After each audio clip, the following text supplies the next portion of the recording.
रात को चाचा जी के कमरे से चीखों की आवाज आती थी। मेरी चाची के देहांत को कई साल गुजर चुके थे। अपने सगे चाचा का राज जानने के लिए एक रात उनके कमरे में छुप गई। फिर चाचा जी ने जो किया उसे देख के मेरे होश उड़ गए। जब मैंने पहली बार चीखों की आवाज सुनी तो मेरा दिल जोर जोर से धड़कने लगा। मैं बहुत घबरा गई थी। अपने ही घर में ऐसी आवाज पहले कभी नहीं सुनी थी। मेरी नींद चीखने चिल्लाने की आवाजें से उठ चुकी थी और पूरे घर में चीखों की आवाज गूंज रही थी। और फिर एकदम चारों ओर सन्नाटा छा जाता था। दूसरा, मेरे कमरे की लाइट ऑफ होने से बहुत अंधेरा था। डरते डरते मैंने कमरे की लाइट ऑन की। डरते हुए मेरी नजर जब दीवार पर टंगी घड़ी की तरफ गई तो देखा कि रात के 12 बजे थे और चीखों की आवाज पूरे घर में गूंज रही थी।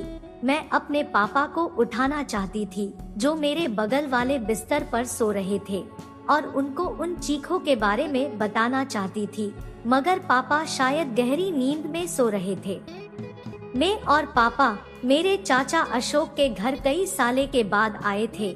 हमारा सफर काफी लंबा था, इसलिए पापा खाना खाते ही सो गए थे। मेरी माँ अब इस दुनिया में नहीं है।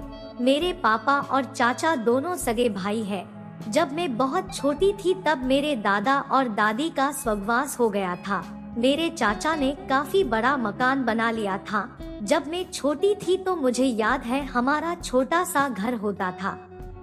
उस वक्त मेरे पापा और चाचा के पास इतना पैसा नहीं था। और अब जब मैंने चाचा से पूछा कि आपके पास इतना पैसा कहां से आया तो चाचा ने मेरा सवाल अनसुना कर दिया। आपको बता दूं, मेरे चाचा ने नया और शानदार घर शहर की भीड़ से दूर बनाया है, जो बाहर से देखने में कोई महल लगता है। जब मैंने पहली बार चाचा के घर को देखा तो पापा से कहा कि लगता है चाचा की लॉटरी लग गई है। कितना पैसा खर्च किया है इस घर को बनाने में। और मैं काफी खुश थी मेरे चाचा की तरक्की से। चाचा के घर ये मेरी पहली रात थी। उसी रात मैंने उनके बड़े से घर में चीखें सुनी थी। ये किसी लड़की की चीख की आवाज थी, जैसे उसके साथ कुछ गलत हो रहा हो और वो अपनी मदद के लिए किसी को पुकार लगा रही हो। एक बार तो मैंने सोचा कमरे के बाहर जाकर देखना चाहिए कि कौन है जो इस वक्त इस तरह से मदद से चिल्ला रहा है, लेकिन मैं उस वक्त बहुत डरी हुई थी। अकेले में बाहर निकलने ही हिम्मत नहीं हो रही थी। कुछ देर बाद लगभग 15 मिनट तक वो चीख की आवाज मुझे सुनाई देती रही। उसके बाद एकदम सन्नाटा सा छा गया, मानो जैसे कुछ हुआ ही नहीं। बाहर जितनी शांति हो गई थी उसके ठीक विपरीत मेरा दिमाग ये सोचने लगा था आखिर कौन थी ये लड़की और क्यों वो इतने दर्द में चीखे जा रही थी, और क्या मेरे सिवा किसी की भी नींद नहीं उड़ी ये चीखें सुनकर। कोई भी ना उठा उस रात ये जाने के लिए कि ये लड़की की चीखने की आवाज कहाँ से आई है। मेरे दिमाग मुझसे कहा रहा था कि ऐसी चीखों से पूरे घर में हलचल हो जानी चाहिए थी। ऐसी बात से मुझे और डर लगने लगा, क्योंकि चाचा का घर शहर से कुछ दूरी पर था और घर के चारों तरफ सुनसान जंगल था, जहाँ दूर दूर तक सिर्फ पेड़ ही पेड़ दिखते थे। फिर मैं चुपके से अपने बिस्तर पर आ गई और सोचने लगी कि मैं यहाँ आने से पहले क्या क्या सोच कर आई थी, और यहाँ आने के बाद पहली ही रात इस हादसे ने मेरे दिमाग पर गहरी चोट करी थी कि मैं जाने क्या क्या सोचने लगी और फिर कब मेरी आंख लग गई पता नहीं चला। और फिर नौकरानी की आवाज से मैं उठी और तो नौकरानी बोली कि आपकी चाय तैयार है। मैंने एक झटके में आंखें खोली और चारों तरफ देखा। मुझे देखकर नौकरानी बोली कि आप इतनी घबराई हुई क्यों लग रही है। मेरे मुंह से कुछ नहीं निकला। मैं फटाक से बाथरूम में फ्रेश होकर आई और फिर चाय पीने लगी। तभी मेरे पापा भी रूम में आ गए और बोले कि कैसी नींद आई बेटा आपको। मैंने पापा को रात की चीखों के बारे में कुछ नहीं बताया, क्योंकि एक पल ले लिए मुझे ऐसा लगा कि रात को मैंने कोई सपना देखा हो। और वही दूसरी और रात की चीखों की आवाज मेरे कानों में अब भी महसूस कर सकती थी। और फिर मैंने अपने बैग से अपने नए कपड़े निकले और नहाने के लिए बाथरूम चली गई। नहाकर आने के बाद में मेरे घर में कई गाड़ियों में लोगों को आते देखा। उन गाड़ियों में तो कोई पुलिस की गाड़ियाँ थी। मैं हैरान थी कि चाचा के घर पुलिस वालों का क्या काम। और तभी नौकरानी आई और मुझे बोली कि आपके चाचा ने आपको बुलाया है, मेहमान आपका इंतजार कर रहे हैं। मैं पहली बार इतने सारे लोगों से मिल रही थी। मैं बहुत घबराई हुई थी। तभी चाचा ने मुझे सबसे ये कहकर मिलवाया कि ये है मेरी भतीजी जो आगे चलकर पुलिस की नौकरी करना चाहती है।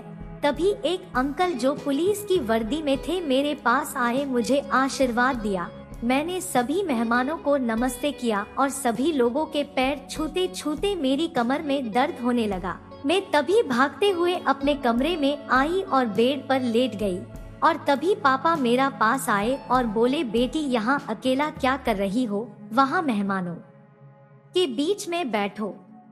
मैंने कहा, पापा मैं अकेला रहना चाहती हूँ और अगर मुझे ये पता होता कि यहाँ मेहमानों के बीच मुझे ऐसे बैठना होगा तो मैं यहाँ कभी नहीं आती। तभी पापा बोले कि क्या तुम्हें पसंद नहीं, तुम्हारे चाचा ये सब तुम्हारे लिए तो कर रहे हैं। अब उनकी तो पत्नी 3 साल पहले मर चुकी थी। मैंने कहा, पापा मैं यहाँ आपके और चाचा के साथ रहने आई थी, मगर यहाँ तो मेहमानों के बीच आपसे और चाचा से मिलने का और बातें करने का वक्त ही नहीं मिलेगा। और अब चाचा भी कितने बदल गए हैं। मैं जल्दी से यहाँ से जाना चाहती हूँ। पापा मुझसे बोले, ऐसा नहीं बोलते बेटा। इसके बाद मैंने पापा को बताया कि मुझे रात को एक लड़की के चीखने की आवाज सुनाई दी थी। तो पापा ने मुझे कहा कि मुझे तो ऐसा कुछ नहीं सुनाई दिया। मैं इतनी घबराई हुई थी, फिर भी पहली बार पापा ने मुझसे नजरें मिलाए बगैर कहा कि मुझे तो ऐसी कोई आवाज नहीं सुनाई दी। पापा के ये बातें सुनकर मैं और भी हैरान हो गई। मेरे मन में भूत और आत्माओं का ख्याल दौड़ने लगे। भूत और आत्मा की बातें से मैं दिल और जोर से धड़कने लगा। इसके बाद मुझे एक और झटका लगा जब पापा ने बताया कि वो 3 दिन के लिए पास के गांव जा रहे हैं कुछ जरूरी काम से। ये सुनकर तो मैं और भी हैरान हो गई, क्योंकि अब 3 दिन में अकेला यहाँ कैसे निकालूंगी। मैं चाचा के यहाँ आकर बहुत बड़ी गलती कर दी, मगर अब मेरे पास कोई रास्ता नहीं था। मुझे पापा के कहे के हिसाब से चलना था। मैंने पापा को कहा, ठीक है आप जल्दी आना। पता नहीं मुझे ऐसा क्यों लग रहा था कि आज पापा मुझसे नजरें चुरा रहे थे। और जब वो घर से जा रहे थे तो मैं उनको बाय बाय किया और अपने कमरे में आ गई। और जब नौकरानी कमरे में आई तो मैं उससे भी चीखों की बात पूछी तो उसने मुझे बताया कि उसने कई बार सुना है कि यहाँ प्रेत आत्माओं का साया है। आगे उसने बताया कि मगर डरने की कोई बात नहीं, ये प्रेत आत्मा किसी को कोई नुकसान नहीं पहुँचती है। नौकरानी की ये बातें सुनकर मेरा डर थोड़ा कम हुआ। आगे मैंने पूछा कि आखिर वो प्रेत आत्मा चीखे क्यों मरती है। मेरी चीख वाली बात सुनकर उस नौकरानी के चेहरे का रंग उड़ गया और वह अंदर ही अंदर डरे जा रही। मेरे दिमाग ने उसके डर से यह तो अंदाजा लगा लिया था कि कहानी कुछ और ही है। मैंने मन ही मन ये फैसला कर लिया था कि मैं जान कर रहूंगी कि पूरा मामला क्या है। प्रेत आत्माओं का तो एक बहाना था और इन चीखों की असलियत जाने मेरे लिए बहुत जरूरी हो गया था। कई बार मैंने उस नौकरानी से चीकू के बारे में पूछा तो उसके चेहरे का रंग उड़ जाता और वह डर जाती थी। ना मैं सर हिलाने लगती थी और कहने लगती, मैंने ऐसी कोई आवाज नहीं सुनी। मैंने उसके डर से यह तो अंदाजा लगा लिया था कि कहानी कुछ और ही है, इसलिए उसे कहा कि मैं जानती हूँ कि तुम्हें चीखों की आवाज सुनाई देती है। मेरी बात सुनकर वह मेरे सामने हाथ जोड़ने लगी और कहने लगी, इस बात का जिक्र घर में किसी से भी नहीं करना, वरना बहुत बुरा होगा। उस नौकरानी की बात सुनकर मुझे ये चीखों का राज जानने की चाहत होने लगी थी। आखिर मालूम भी तो हो कि सारा माजरा है क्या। मैंने रात को जब चीखों की आवाज सुनी तो यह ठान लिया कि सच्चाई क्या है इसका पता लगाकर ही रहूंगी। और फिर रात को चीखों की आवाज सुनकर मैं उठकर खड़ी हो गई और चुपके चुपके में अपने रूम का दरवाजा खोला। मुझे चीखों की आवाज मकान के पीछे वाले कमरे से आ रही थी। मैं धीरे से चलती हुई कमरे तक चली गई। कमरे के नजदीक जाने से चीखें मुझे और साफ साफ सुनाई देने लगी और कमरे की खिड़की से झांक कर देखा तो मेरे होश उड़ गए। वह तो मेरे चाचा जी का कमरा है जिसमें से एक लड़की की चीखों की आवाज आ रही थी। खिड़की से मैंने देखा कि वो एक 16 से 17 साल की लड़की थी जो किसी गरीब घर से थी। उसके चेहरे से उसका गरीबी का दर्द साफ साफ पता चल रहा था। वह घुटनों के बल हाथ जोड़े अपनी आबरू की भीख मांग रही थी। वो बेचारी जोर जोर से चिल्ला रही थी मगर चाचा ने बड़ी बेशर्मी से उस लड़की का पलू गिरा दिया था। आगे जो हुआ वो बताते हुए मेरी रूह कांप जाती है। मेरी हालत खराब हो गई थी ये सोचकर कि चाचा जी ऐसा कैसे कर सकते हैं। उनकी पत्नी का देहांत हो चुका था और कोई दूसरी शादी भी उन्होंने नहीं की थी। मेरे दिल में चाचा जी का बहुत सम्मान था। चाचा जी और किसी औरत के साथ ऐसे हालत में सोचने से मेरे दिल कांप गया था। मैं भागकर अपने कमरे में आ गई और डरते हुए अपनी कमरे को अंदर से बंद कर लिया। रात भर मुझे नींद नहीं आई और बेड पर लेटे हुए मैं यही सोचती रही कि चाचा जी ऐसा कैसे कर सकते हैं। सुबह जब मैं उठी तो मैंने देखा कि कुछ लोग एक बच्चे के साथ चाचा जी के पास आए थे। उनका कहना था कि ये बच्चा पूरे जिले में टॉप आया है और वो इस बच्चे की चाचा जी से आशीर्वाद दिलाने के लिए लाए हैं। मेरे मन में चाचा यानी राजेश के लिए नफरत सी हो गई थी। ये लोग चाचा राजेश को भगवान का रूप समझते हैं और वो असल में कितने घटिया इंसान हैं। चाचा राजेश के बारे में सोच सोच कर मुझे डर लगने लगा था। अपने डर को काबू करते हुए मैंने ये फैसला किया कि मैं चाचा राजेश की सच्चाई दुनिया के सामने लाऊंगी और ऐसा करते हुए अगर मेरी जान भी चली जाए तो मुझे कोई परवाह नहीं। मैं स्कूल टाइम से ही एक आईपीएस अफसर बना चाहती थी। शायद इसी सपने ने मुझे इस वक्त हौसला दिया। मेरे कानों में लड़कियों की चीख और दर्द भरी आवाज अब भी गूंज रही थी। मेरे सिर में दर्द का बहाना बनाकर अपने कमरे में बैठ गई और जब जब भी कोई आता तो आराम करने का बहाना बनाकर बाहर जाने से मना करती। फिर चाचा की गतिविधियों को चुपके से देखती। मुझे ये तो एहसास हो गया था कि चाचा कुछ तो गलत कर रहे थे, पर क्या करते थे ये मुझे जाना था। मुझे एक बड़ा झटका तब लगा जब मैंने चाचा को फोन पर पापा से बात करते सुना। उनकी बातें सुनकर मैं हैरान हो गई। फोन पर चाचा की बातें से ये क्लियर था कि मेरे पापा को उन चीखों का पता था और वो भी चाचा के साथ मिले हुए थे। अब मेरी बेचैनी और बढ़ गई थी क्योंकि मैं ये कभी सोच भी नहीं सकती थी कि मेरे पापा कुछ गलत या गैरकानूनी कर सकते थे। मैं चुपके से चाचा की फोन पर बातें सुनी और अपने कमरे में भागकर रात का इंतजार करने लगी।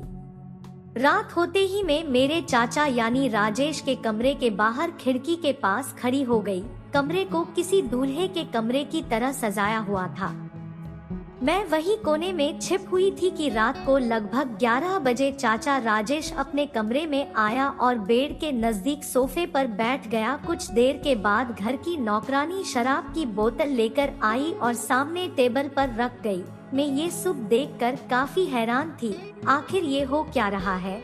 मैंने तभी अपने मोबाइल से वीडियो रिकॉर्ड करना शुरू कर दिया। कुछ देर के बाद एक 15 से 16 साल की प्यारी सी लड़की उस कमरे में नौकरानी द्वारा लाई गई। वो बेचारी बच्ची बार बार एक ही बात कह रही थी कि उससे उसके घर वालों के पास जाना है। नौकरानी उस लड़की को कमरे के अंदर धकेलकर कमरा बंद करके चली जाती है। राजेश एकदम बादशाह की तरह सोफे पर बैठा उस लड़की की बेबसी का मजा ले रहा था। वो बेचारी लड़की रोए जा रही थी। वो मासूम लड़की जब मदद के लिए चीख मार मार कर थक गई तो राजेश के पास आकर हाथ जोड़ने लगी और प्रार्थना करने लगी, मालिक मुझे छोड़ दो, मुझे जाने दो, मैं तुम्हारी बेटी की उम्र की हूँ।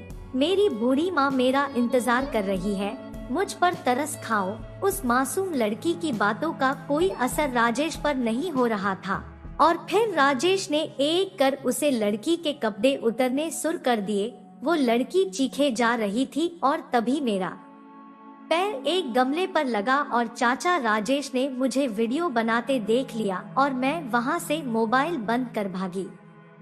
और तभी चाचा ने अपने आदमियों को मुझे पकड़ने को कहा और मुझसे मेरा मोबाइल छीनने को भी कहा। मैंने भी सोच लिए थी कि ये मोबाइल तो मैं किसी के हाथ नहीं आने दूंगी और रात के अंधेरे में भागते भागते किधर जा रही थी मुझे नहीं पता था। काफी देर तक अंधेरे में भागने के बाद में हाईवे पर पहुंच गई और अब हल्की हल्की रोशनी आने लगी थी और मैं फिर एक गाड़ी से मदद मांगी जिसे एक औरत चला रही थी। वो मुझे सीधे एसपी आवास ले गई। वो औरत पुलिस विभाग में ही नौकरी करती थी। सुबह का वक्त था तो एसपी साहब ने मेरी सारी बातें सुनी और वीडियो देखा और एकदम से स्थानीय थाने की पुलिस ऑफिसर को फोन कर चाचा को अरेस्ट करने को कहा। राजेश के साथ पापा को भी पुलिस ने पकड़ लिया क्योंकि वो गरीब लड़कियों को पकड़कर उनके साथ गलत और फिर उनको विदेशों में भेजकर गलत काम करवाते थे। मेरे पापा भी चाचा की इस काम में मदद करते थे। मेरे चाचा ने पाप की कमाई से इतना बड़ा घर बनाया था। मैंने एक जिम्मेदार नागरिक होते हुए अपना फर्ज निभाया और मेरी वजह से कई मासूम लड़कियों की जिंदगी बर्बाद होने से बच गई। और ये मेरा पुलिस अफसर बनने से पहले मेरी पहली शुरुआत थी समाज में हो रही बुराइयों के खिलाफ आवाज उठाने की। दोस्तों, आशा करती हूँ आपको मेरी कहानी पसंद आई होगी। इस वीडियो को लाइक करें और कहानियाँ सुनने के लिए चैनल को सब्सक्राइब करें।